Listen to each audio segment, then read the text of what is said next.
How do you plot your novel so you can start writing? Hi, I'm Iris Marsh, and I help indie authors with their manuscripts so they can publish with confidence. In this video, we're going to talk about different ways you can plot your novel so that you can choose the right type of outlining method for you. The first method is writing down the different important plot points.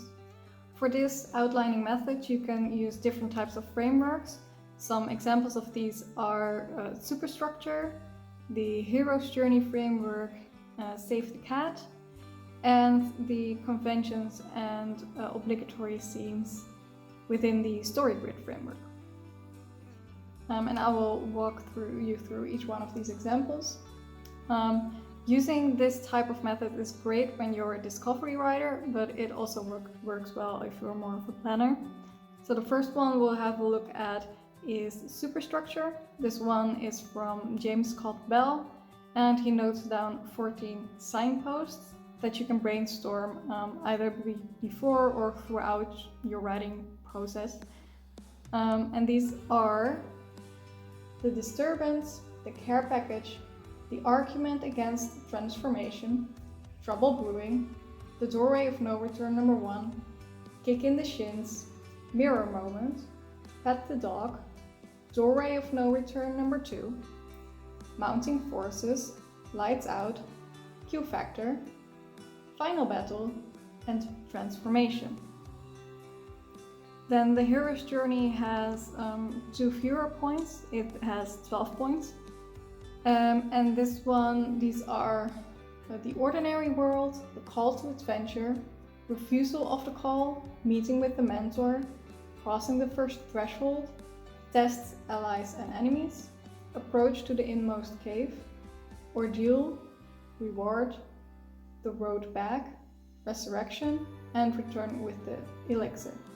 I feel with the Hero's Stories framework, it works best with either fantasy stories or stories that are heavy on the action. The Save the Cat beat sheet works a bit different than the Hero's Journey and Superstructure, as it's not necessarily a set plot points that you should brainstorm. It's certain moments within the story that can either be a one scene beat or a multiple scene beat. So these are the opening image, the theme stated, the setup, the catalyst, the debate, break into Act 2, the B story, the promise of the premise, the midpoint, the bad guys close in, the all is lost, the dark night of the soul, break into Act 3, and the final image. The conventions and obligatory scenes method that is used by the StoryGrid works a bit differently. These aren't a set of plot points that you can follow for each type of story that you're writing. It's dependent on your main content genre. So whether you're writing an action story or if it's more of a romance story, that will determine the type of conventions and obligatory scenes you'll have.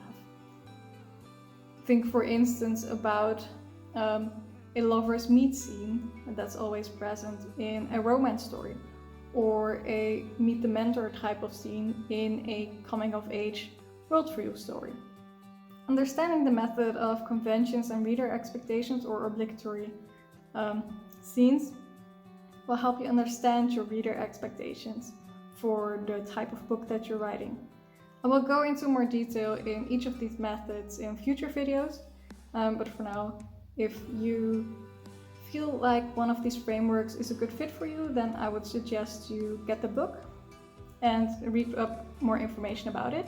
I will have some links in the descriptions so you can have a look.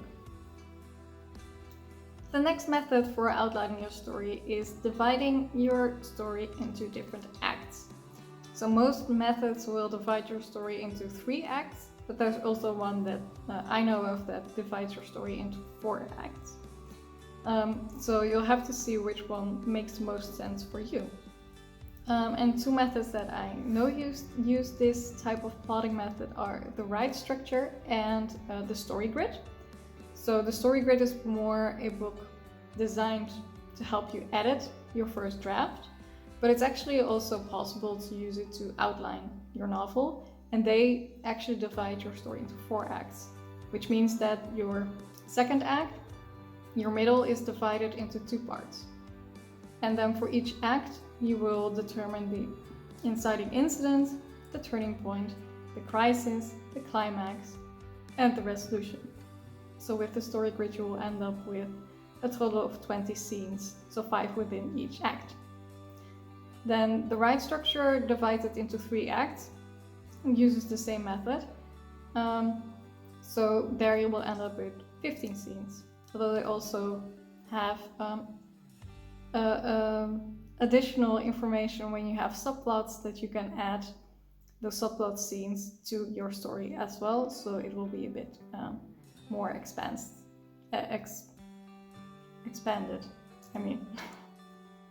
The next and by far most comprehensive method is the scene-by-scene outline. So with this method, you will write out your scenes in a list. That's basically what it is. And for this, if this is what you would like to do, I would suggest to use the write practice method.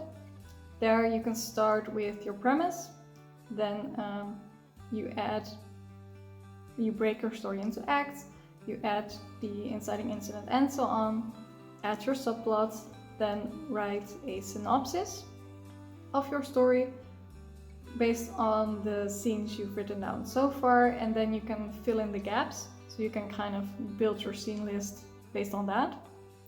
And a useful way to note a scene description is character X wants their goal, so what they aim to accomplish within the scene, the action they're performing on the page when an unexpected event happens, their reaction to the unexpected event, and how the scene ends, whether they meet their goal or not, or something along those lines. The final method we'll discuss for plotting your novel is going from wide to narrow. So I've already kind of mentioned this when I talked about the scene by scene list, that you start a bit broader and then you narrow it down until you have your scene list. This is a more flexible approach, and I think the most popular one is the snowflake method. So here you, like with the write structure that I explained earlier, you start with the premise, and by the end you'll have a scene by scene list with several paragraphs describing each scene. So it's a bit more extensive than just a scene by scene list. And from there you can start to write out those paragraphs into your first draft. I also like to use a wide to narrow approach. Mine works a bit different. I like to start with the beginning inciting incident, the middle midpoint, and the ending climax. And I like to combine that with my character's internal journey. So if I know this is how the character starts, this is how the character ends, I will brainstorm moments for the inciting incident that will show the type of flaw that my character has, and that fits with the genre, of course. And then in the midpoint, I will brainstorm a moment that also fits with the content genre that will force my character to make a change within their flaw. And then in the ending climax, a moment that fits within the content genre and shows how the character has changed in their flaw. And then from that moment, you can keep on expanding. You can brainstorm different ways to expand on your beginning and your middle and your end, using a mixture of different methods. I tend to use the 3 acts or 4 acts and use the inciting incident, turning point, etc. But you can also use like the conventions and obligatory scenes, or write a synopsis, or whichever you feel most comfortable with, and then use that to expand your plot outline, and even make a scene by scene list. That's usually what I end up with a scene by scene list. But you can also think, well, I have the beginning, the middle, the end. I know where I begin, I know where I end, and you just start writing until you're stuck, and then you can always go back and plot a little bit more if you want. So that's the method I prefer because it's the most flexible, but you'll have to see what fits best with your method, with your way of writing, I should say. If you're interested in any of the methods I mentioned before, then I'll put some links to the books in the description so you can have a look at them. And if you would like to try out my approach, you can also get my easy outlining guide, also in a link in the description. And if you liked this video and thought it was informative, please hit the like button and subscribe to stay updated for more content. And in future videos, we will go in more depth for these different outlining methods. See you next time.